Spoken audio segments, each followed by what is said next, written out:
Em, Buenas tardes con todos los presentes.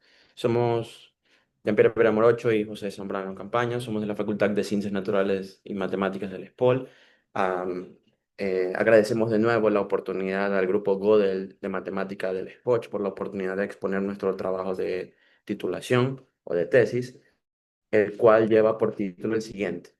Informe de homicidios basado en patrones espaciales en la ciudad de Guayaquil mediante el análisis topológico durante el periodo 2023 y 2024. Ok, antes de iniciar con el trabajo como tal, que ya dice muchos subtítulos, especialmente esta especie de subtítulo que pusimos, que parece título de la novela de Sherlock Holmes, el, la geometría del crimen. Primero tenemos que entender que, como bien dijo hace un momento Cristian, que Guayaquil es una ciudad muy compleja y se necesitan diferentes enfoques para llevar a cabo el estudio de distintos fenómenos que ocurren dentro de la ciudad. Uno de ellos es que lamentablemente incrementa alarmantemente a lo largo de los últimos años, es precisamente el que corresponde a la delincuencia, especialmente el que tiene que ver con la delincuencia organizada. Y pues bueno, si bien se ha hecho este mismo estudio con diferentes herramientas y métodos, ahora nosotros proponemos en cambio el análisis topológico de datos, que a grandes rasgos es como que si nos permita dibujar toda la la geometría de nuestros datos y ver qué patrones nosotros podemos encontrar. Es como si pudiéramos cubrir de papel el aire y ver que dentro del aire hay, no sé, cavidades o algo similar. Y esto pues nos dice para dónde se está moviendo el aire. Y pues bueno, a grandes rasgos el TDA es eso. ¿Ya bien? Bien, en nuestro caso, como el problema de la criminalidad en Guayaquil tiene que ver con datos que son del tipo geográfico y algunos que pueden ser vistos de esa forma, el TDA es el método adecuado para el análisis del mismo. Nuestra metodología puede ser dividida en tres pasos. Primero, en recolectar datos del Ministerio del Interior sobre... ¿Listo? Bueno, disculpen la interrupción. Como está diciendo, uno de los primeros conceptos importantes para entender el análisis topológico de datos, de ahora en adelante TDA, es el de cascarón convexo o casco convexo.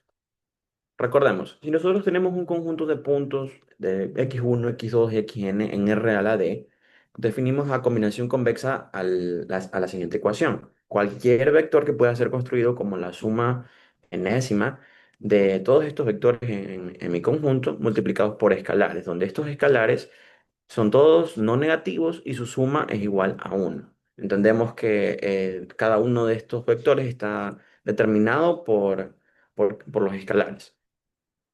Así, en este caso, los elementos de S se van a conocer como vértices y cualquier conjunto de ellos como lado o como arista. Llegamos entonces al concepto de casco convexo. Este es básicamente el conjunto de todas las combinaciones convexas de S. Y para ilustrar esta noción, pensemos en el ejemplo que tenemos aquí a la izquierda. Estamos en R2. A, B, C y D son nuestro conjunto de puntos, donde A es 1, 1, B es 2, 3, D es 3, 0 y C es 4, 2. En este caso, el casco convexo son todos los puntos que están aquí en el perímetro de este cuadrado. Los puntos están formados entre A, B, C y D, y cualquier punto del interior del casco convexo puede ser visto como el punto verde E. Otro de los conceptos importantes para el TDA son los complejos simpliciales. Ok, como bien lo mencionó Jean-Pierre hace un momento, nosotros tenemos que, vamos a formar nuestra estructura a través del cascarón. Eso que en palabras resumidas es la estructura convexa más pequeña que contiene este conjunto de puntos. ¿Ok? En cambio, un K-simplex es simplemente un subconjunto de este gran conjunto de datos que tenemos. Y vamos a ir formando cierta regla a este uno de estos complejos simpliciales. ¿Por qué queremos hacer eso? Porque a través de esto, de formar estos case simples, que pueden ser formados de diversas formas, nosotros vamos a poder darles una estructura algebraica. Y más allá de algebraica es con álgebra lineal. Y habiendo álgebra lineal podemos conquistar el mundo. ¿Ok? Ahora bien, nosotros vamos a utilizar dos tipos de formas para hacer estos complejos simpliciales. Uno de ellos es el complejo de Vittori-Rips. Como podemos ver, están ahí estas definiciones. Y simplemente una de las diferencias que hay entre cada uno de estos complejos es su implementación. Uno es más difícil que el otro para llegar a ser implementado. Como podemos ver, el complejo de Vittori-Rips utiliza la distancia, puede ser cualquier distancia, de hecho. En cambio, el complejo de alfa es un tanto más abstracto. Es un tanto más abstracto por el hecho de que utiliza ya un concepto más topológico en general, como el de vecindad alrededor de un punto, que no necesariamente tiene que ser una bola abierta. Y pues bueno, el complejo de Victoria-Gibbs es más fácil de manejar computacionalmente y es el que hemos empleado para este proyecto, para hacer nuestros complejos simpliciales y posteriormente hacer nuestros gráficos. Bien, otro concepto importante en esta parte es el de persistencia. Pensemos primero en lo siguiente. Una filtración es una familia anidada de complejos simpliciales. Esta familia es generada variando un parámetro de escala. En nuestra ilustración tenemos caso uno, caso 2, caso 3, caso 4 y caso 5. Cada uno de estos pasos, cada una de estas etapas es un complejo simplicial. Notamos, por ejemplo, que aquí hay solo nodos, acá hay otros tipos de figuras y así sucesivamente. El conjunto de todas estas es nuestra filtración. Los complejos simpliciales nos van a permitir crear grupos de homología. En este caso se les va a llamar grupos simpliciales, para no decir grupos de homología creados por elementos, su dimensión es m-1. Así, vamos a catalogar como a varias de estas estructuras geométricas como nodo, si tiene dimensión 0, arista, si tiene dimensión 1, o ciclo, si tiene dimensión 2. Y si su dimensión es de más de 2, es decir, 3 o más, le llamaremos como cavidad o simplemente diremos perdón, característica o estructura de dimensión n, por ejemplo. Bien, para solidificar todo el proceso, todo lo que hemos explicado con la metodología de nuestro trabajo, vamos a visualizar el siguiente video. Un dato típico de nuestra base de datos luce de esta manera. Cada uno de estos datos contienen varios atributos. De hecho, cada uno de estos contiene 34 atributos. Aquí nos llama la atención que el primero es el tipo de crimen, donde las posibilidades son asesinato y homicidio, la coordenada en X, la coordenada en Y, otros datos, la edad de la víctima, el género de la víctima y el oficio de la víctima. Tal como vemos aquí, recordemos que es en toda la zona de Guayaquil, datos desde el 2023 hasta el 2024. Estos son 4.327 datos con 34 atributos.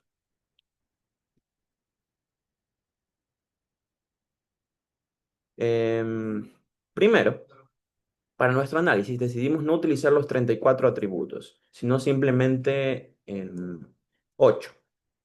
El tipo de crimen, las dos coordenadas en X y en Y, la motivación observada, que es aquella que nos la pueden ofrecer los testigos oculares, la motivación, la presunta motivación observada, que sería la que se puede deducir después de un proceso de peritaje, la edad de la víctima, su sexo y el oficio registrado en el registro civil. Estos son los 8 atributos que vamos a utilizar para cada uno de los datos. Bien. Gracias a lo que había dicho José y puesto que el álgebra lineal es que lo que nos permite realizar esto, vamos a ver a cada uno de estos datos como si fuera un punto. Esta es la imagen mental que necesitamos para entender correctamente lo que está ocurriendo. Primero, gracias a varias de las pruebas que hicimos en la implementación de nuestro algoritmo, encontramos que debíamos em, relajar el número de datos con el que estamos trabajando para no comprometer el costo computacional. En este caso hicimos un proceso de muestreo que se llama max-min, este mismo que voy a explicar ahora mismo.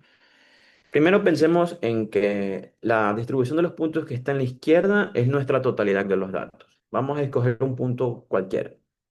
Este punto rojo va a ser el primer punto de nuestra muestra. Ahora, para conseguir otro punto, vamos a pensar primero en lo siguiente. Cada uno de estos puntos era un dato y cada uno de estos datos tiene 8 atributos. Y algunos de los atributos no son numéricos, pues por ejemplo el tipo de género, el tipo de oficio en el registro civil. Antes de poder hacer algo con estos datos, lo que tuvimos que hacer es un proceso de reemplazo. Cambiar estos estos datos categóricos por números, números que traten de parecerse al rango de los otros para que durante el análisis esa información no se pierda. Es así que cada uno de estos datos puede ser visto como un vector en R8. Entonces, podemos definir una noción de distancia y continuar con este proceso de muestreo. Escogido nuestro primer, escogido nuestro primer punto rojo, es decir, nuestro primer punto de la muestra, escogemos el que esté más alejado con respecto a los otros. Ese va a ser nuestro segundo punto. Para conseguir el tercero, escogemos el que esté más alejado de los dos que ya tenemos. Ese va a ser nuestro tercer punto. Y así continuamos sucesivamente hasta que o se acaben los puntos o como nos interesa a nosotros tengamos una cantidad en específica. Aquí, este proceso va a continuar hasta que el muestreo nos dé 2000 puntos, exactamente 2000 puntos, que preservan la estructura geométrica y topológica del conjunto inicial de puntos. Ahora, finalmente, pensemos en que esta es una distribución cualquiera de los datos.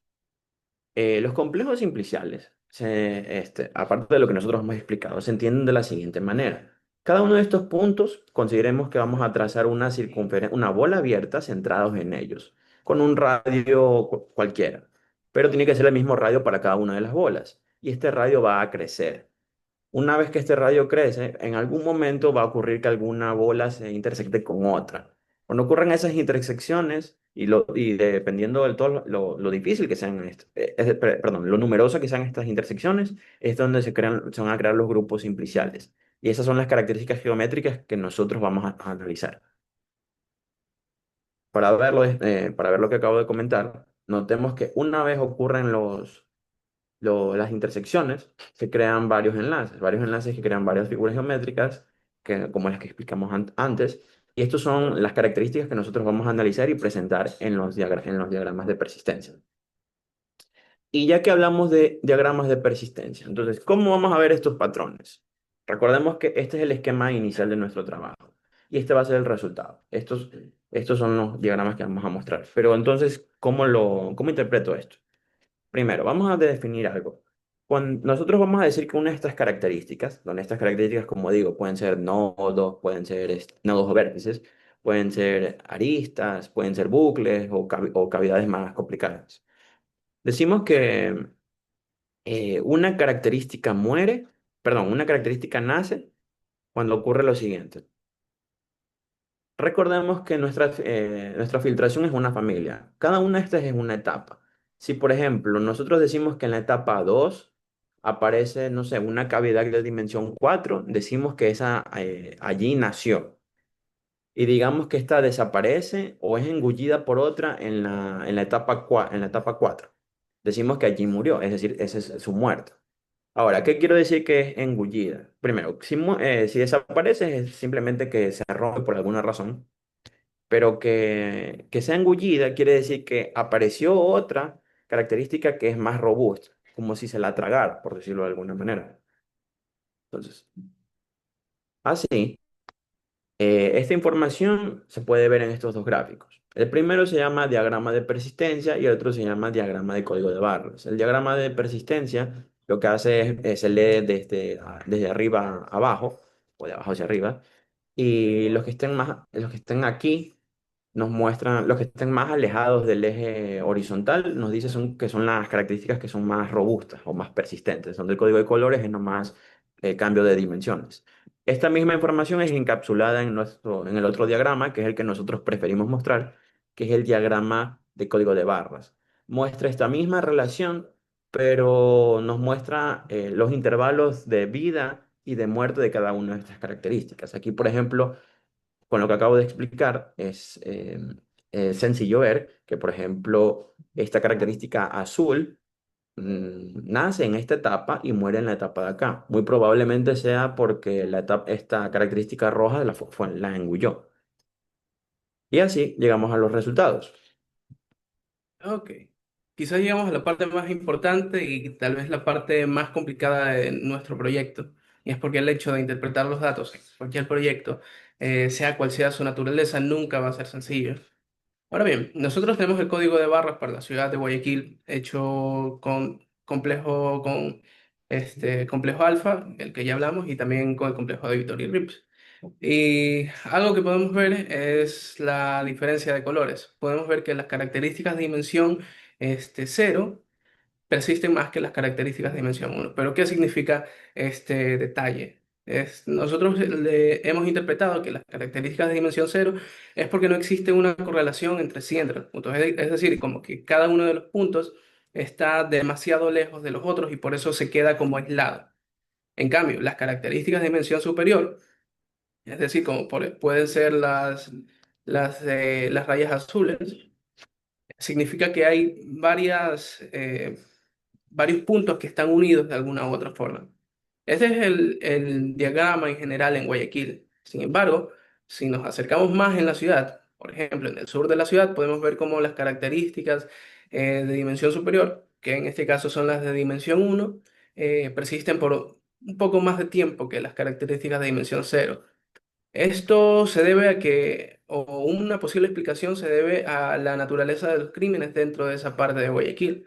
Recordemos que dentro del sur de Guayaquil se encuentra está el puerto marítimo, el cual es un punto estratégico para los GDOs y demás grupos de AMPA. Entonces, los crímenes cometidos dentro del sur de Guayaquil podrían indicar precisamente esta naturaleza, es decir, que son producto de GDOs, es decir, que tienen una misma motivación y por eso se parecen tanto entre sí los puntos. Por ejemplo, otra zona de Guayaquil es Ceibos. En cambio, aquí podemos ver cómo las características, casi no hay características de dimensión superior a cero. En Ceibos es una zona bastante tranquila, entre muchas comillas, dentro de la ciudad. De hecho, algo que notamos en los 2 años que analizamos es que solo hubo 48 muertes en total. Y las características de dimensión cero, bueno, ¿por qué persisten más?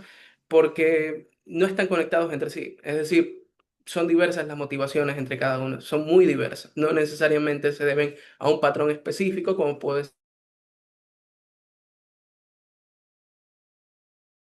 dentro de esa zona. Parroquias como Progreso o Pascuales son similares al sur de Guayaquil también por esta naturaleza conflictiva. Y es por eso que hay características de dimensión mayores a cero. Es decir, mientras más características de dimensiones superiores haya, podemos decir aquí hay un patrón y ahí atacarlo. Ok, ahora bien, unos pensamientos finales. Quizás sea importante decir cuánto cuesta computacionalmente hacer TDA. Y realmente es bastante complicado. Se necesita una computadora muy, muy fuerte, muy potente para el cálculo de los datos. Nosotros, como bien lo mencionó Jean-Pierre en algún punto, tuvimos que reducir mediante un proceso en la cantidad de datos que teníamos, porque los 4000 no los podía analizar en su totalidad. Y para ser sinceros, con los 2000,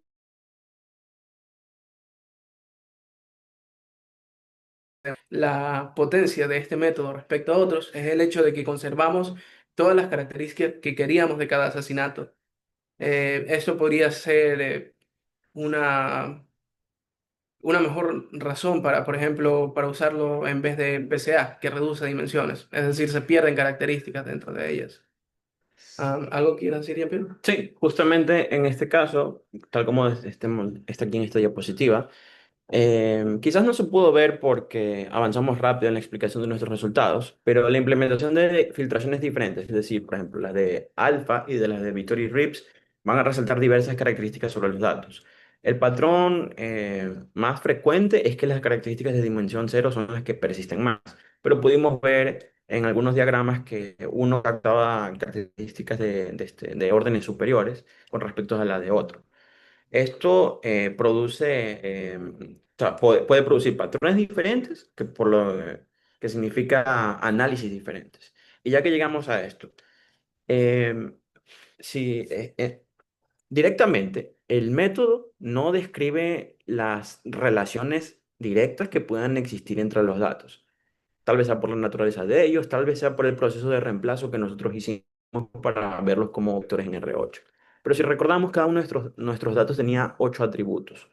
Atributos que algunos, la mayoría eran variables categóricas. Por ejemplo, el género de nuestra víctima, su oficio y ese tipo de cosas. Estos atributos, gracias al análisis, sabemos que comparten un patrón, pero quizás no lo podemos describir directamente, puesto que esto es algo que no se puede visualizar con este método. Entonces, nosotros pensamos que como recomendación final, para cualquiera que le interese, Sí, este trabajo de investigación pueda expandir en esas relaciones, aprovechando lo poderoso que es el método y lo adaptable que es, puesto que solo necesitamos una base de datos y esa puede venir de cualquier lado.